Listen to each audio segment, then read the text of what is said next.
Life often takes us on journeys that feel uncertain, uncomfortable, and even isolating. When the familiar disappears and we're left facing challenges we didn't anticipate, it's tempting to think we've taken a wrong turn, that somehow the struggles we face are proof that we failed. But what if I told you that these very struggles, the moments of discomfort and isolation, are the clearest signs that you're actually headed in the right direction? Think about it. Growth rarely happens when things are easy. It happens when we are stretched, pushed beyond our comfort zone, and forced to face situations we didn't expect. When life feels difficult and you're wondering if you've missed the path, remember this. Real transformation begins in those moments when everything seems to be falling apart. The signs of growth are not always what we expect. They don't come wrapped in success or ease. Often, the moments that feel like the deepest struggles are the very evidence that you're on the verge of something new, something that will change you in ways you can't even fully comprehend yet. So when life feels hard, when you feel lost, know this: you haven't taken a wrong turn. You're not off course. You're in the midst of a transformation that will reveal itself in time. The struggles you face today are shaping you for the future, carving out the person you are becoming. When you find yourself in the wilderness, it feels as if the familiar has been stripped away, leaving you alone and unsure. The things you used to rely on for comfort and direction may no longer be available. It's as if the world has gone silent and you're left to navigate this unfamiliar terrain on your own. The wilderness is a space that can feel terrifying. It's a place where the ground beneath you feels unsteady, where every step is uncertain, and where the path forward seems obscured by doubt. But what if the wilderness isn't a punishment? What if it's a necessary part of your journey? You see, the wilderness is where transformation happens. In the silence, when the distractions of everyday life fall away, you are left with your own thoughts, your own fears, and your own truths. Every step in the wilderness becomes deliberate because there's no longer a clear path. It forces you to slow down, to pay attention to each movement, and to make decisions that feel heavier and more intentional. In this place, the questions you've been avoiding rise to the surface. Who am I? What do I truly want? What is my purpose? These questions don't come easily when life is smooth. It's only when you're removed from the safety of the familiar that you are pushed to confront the deeper truths of your life. The wilderness becomes a sacred space, a crucible for your soul. In the wilderness, you begin to peel back the layers of who you thought you were and discover parts of yourself that were buried beneath the surface. This process isn't easy. It's uncomfortable, but it's in this discomfort that real growth happens. Remember, the wilderness is not a sign of being lost. It's a sign of transformation. It's the place where you are refined, where you learn patience, perseverance, and self-awareness. Though the path may be unclear, the wilderness is carving you into the person you are meant to be. There is something profoundly unsettling about solitude. When you look around and realize that no one is coming to your rescue, it can feel like abandonment. The people you once relied on might not be there in the way you expected. The support you hoped for feels absent, and in that absence, doubt starts to creep in. Am I really on the right path? Shouldn't someone be helping me? But what if this solitude isn't a sign of abandonment? What if it's an opportunity for you to tap into the strength that already lies within you? Solitude has a way of stripping away the external noise, leaving you face to face with yourself. And in that quiet, you begin to realize something powerful. You are enough. This solitude is not a punishment. It's a sacred space where you are invited to explore the parts of yourself that were hidden beneath the surface. It's in these moments of isolation that you are given the opportunity to confront your deepest fears and discover your true strength. When you no longer have the crutch of external validation or support, you are forced to dig deeper. You begin to see that the strength you've been searching for outside of yourself has been within you all along. This realization is both empowering and humbling. Empowering because it shows you how resilient you truly are. Humbling because it reminds you that the journey you're on is deeply personal, and no one else can walk it for you. Solitude teaches you self-reliance in a way that few other experiences can.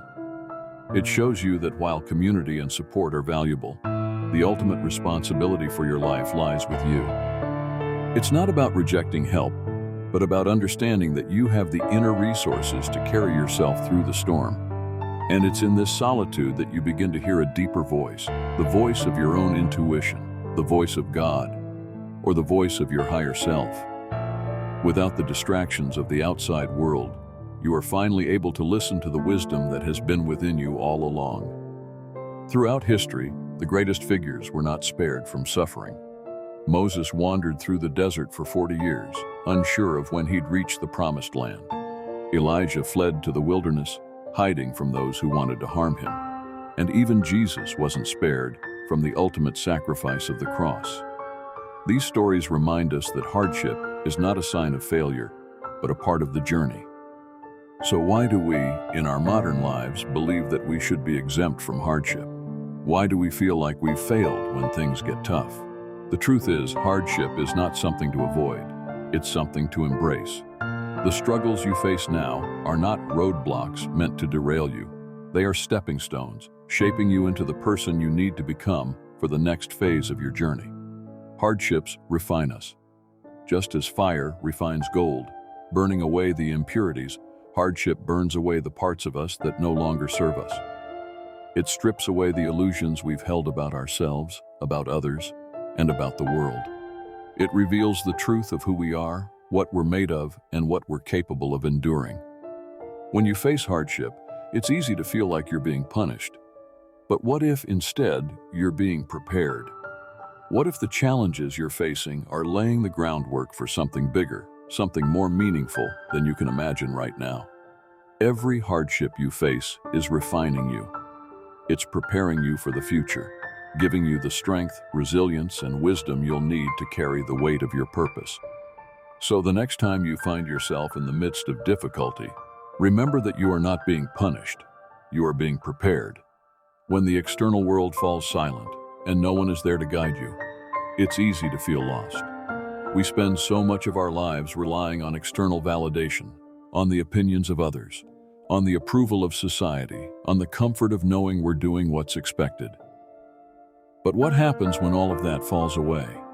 It's in these moments of silence, when you feel most alone, that your inner compass begins to take shape. This inner compass is not guided by the expectations or opinions of others. It's guided by something much deeper, your own intuition, your own sense of purpose, your connection with the divine. When you have no one else to turn to, you're forced to rely on yourself in ways you never have before. And in doing so, you begin to develop a sense of direction that is uniquely yours. This inner compass becomes your guide, leading you not based on external markers of success or failure, but on your own inner truth. This process of developing an inner compass can be uncomfortable. We're used to looking outside ourselves for answers, for reassurance, for guidance, but the most profound moments of growth come when we learn to trust ourselves, to trust that we know the way, even when the path ahead is unclear. And as you develop this inner compass, something else happens. Your connection with God, or with your higher self, deepens. In the silence, in the solitude, you begin to hear a voice that you might have missed in the noise of everyday life. This voice reminds you that you are never truly alone. It's been with you all along, waiting for you to quiet the noise and listen.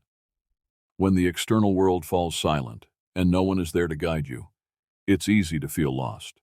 We spend so much of our lives relying on external validation, on the opinions of others, on the approval of society, on the comfort of knowing we're doing what's expected. But what happens when all of that falls away? It's in these moments of silence, when you feel most alone, that your inner compass begins to take shape.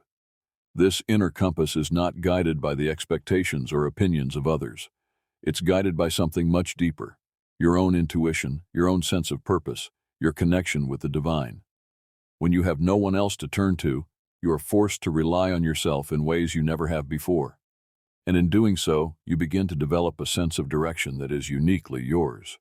This inner compass becomes your guide, leading you not based on external markers of success or failure, but on your own inner truth.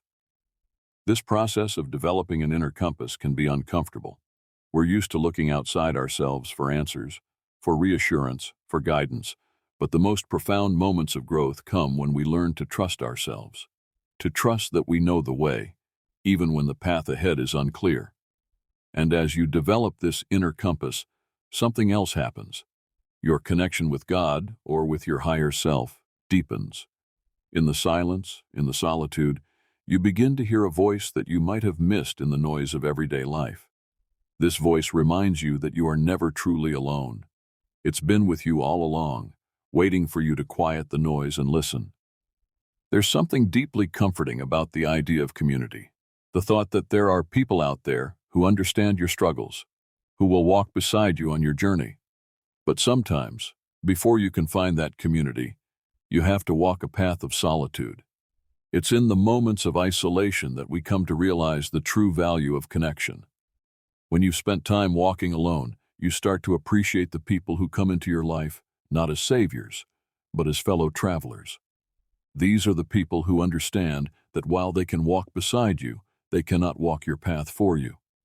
When the right community arrives, it will not be because you needed them to save you. It will be because you've grown into someone who can stand on their own and offer support to others as well. True community is not about finding people to lean on, but about walking together, side by side, supporting one another while still being responsible for our own journey. Sometimes you won't find that community until after you've learned the lessons of solitude. You won't appreciate the beauty of connection until you've experienced what it's like to stand on your own. And when those people do come into your life, you'll find that the relationships are deeper, more meaningful, because they are built on mutual respect and understanding. When the road gets tough, our inner critic can become the loudest voice.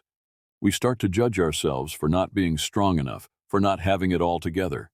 But the truth is, no one has it all together all the time. Struggle is a part of the human experience, and how you treat yourself during those struggles can make all the difference. Self-compassion means treating yourself with the same kindness and understanding you would offer a dear friend.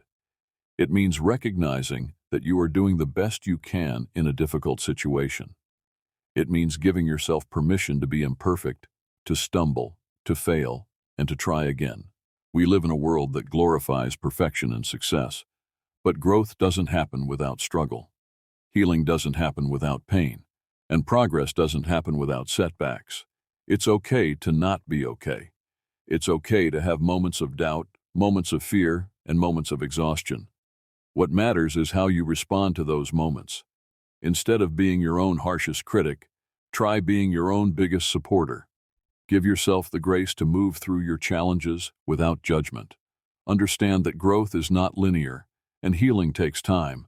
Every step you take, even the ones that feel like stumbles, are moving you forward. Pain is often seen as something to avoid. It's uncomfortable, it's difficult, and it makes us question everything. But what if pain is not the enemy? What if pain is actually a necessary part of your journey toward growth and transformation? Think of a seed pushing through the soil. It doesn't emerge into the sunlight easily. It has to break through the darkness, the resistance, and the pressure. Without that struggle, the seed wouldn't grow. In the same way, your personal growth often requires you to push through the pain, to endure the discomfort, in order to become the person you're meant to be. Pain has a way of showing us what truly matters. It strips away the superficial and forces us to confront what's real. It reveals our strengths, our weaknesses, and our capacity to endure. Pain teaches us resilience. It shows us that we are capable of surviving even the hardest moments, and that on the other side of that pain is a deeper understanding of ourselves. Pain is not something to fear, it's a teacher. It's here to show you what you're capable of, to remind you of your strength, and to guide you toward greater wisdom. The moments of pain are the moments that shape you, that carve out the person you're becoming. Don't run from it. Embrace it. Learn from it. Grow through it. At its core, this journey you're on is not just about surviving hard times. It's about becoming whole. Wholeness is not about perfection. It's not about reaching a place where everything is easy and smooth. It's about integrating all parts of yourself, the light and the shadow, the strength and the weakness, the joy and the pain, into one whole, complete being. Wholeness means accepting yourself fully, flaws and all. It means understanding that the moments when you feel lost, broken, or incomplete are just as important as the moments of triumph and success. Each experience, each challenge, each moment of joy and sorrow is shaping you into the person you are meant to be. This journey toward wholeness is not about reaching a final destination. It's a continuous process of growth, learning, and evolving. It's about embracing the truth that you are enough, just as you are, in this moment. You don't need to wait until everything is perfect to feel whole. Wholeness is about accepting all parts of yourself, understanding that the struggles you've faced are what make you who you are. So keep walking, keep moving forward, even when the path is unclear. Every step you take, every challenge you face, is bringing you closer to the person you are becoming. Trust in the process and know that you are exactly where you need to be. Thank you for staying with me through this reflection. If this message resonated with you, I'd love to hear your thoughts. What part of your journey are you on right now? What insights or lessons are you learning? Please share in the comments. Your words might help someone else who is walking a similar path. As always, I wish you a beautiful, transformative day. Remember, even when the road is tough, you're exactly where you need to be.